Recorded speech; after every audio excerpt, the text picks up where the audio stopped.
Hi there. On the topic of consumer to creator, um, consumer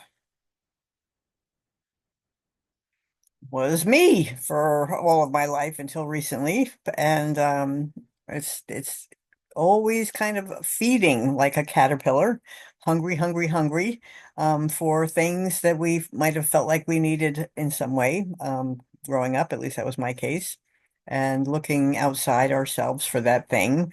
And so the metaphor that has been going around the village lately, just I love it so much because it was so like insight producing for me, is caterpillars with wings, that we actually are consuming our way into being able to look like we've got things figured out, to feel in some ways much better than we used to, constantly looking for that next inner fix-it thing that is going to make us just bring us to some sense of I'm okay.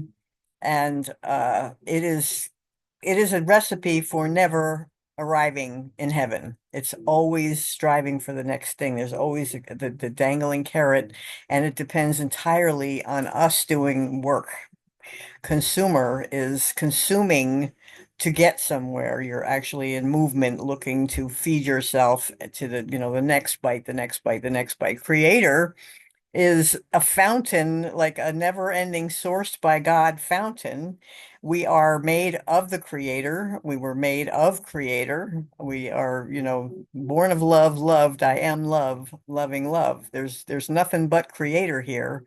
However, because we took this little detour out of the kingdom of heaven, we opted to see things and judge things and try to fix the mess we made by like the next thing I do will make me enough. The next thing I do will make me good instead of evil. The next thing I do, and just constant consuming for those purposes.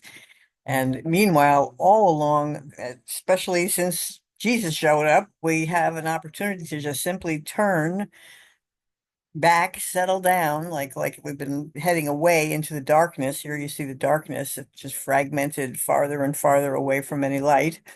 And then, no, let's just go right to source and see what happens. We don't know what's going to happen because we are not at source. But if we allow ourselves to let source be at the source of us, that we get to look and see. We receive, as Jonathan says, the present of the present. There's always just an opportunity to step into the next thing, not because we're achieving it, but because it's simply there. It's simply, part of the flow of the fountain. I see, being a creator as something I have no clue about entirely. It's just simply allowing the creator to be the creator through me and being willing to step aside, put that myself down, all the features that I think are valuable. Um, I don't want to be a flying caterpillar. I would like to transform and be a butterfly. There is enormous pain involved for me in that journey to put down, this identity that I clung so hard to. Thank you so much for your time. So I did it again.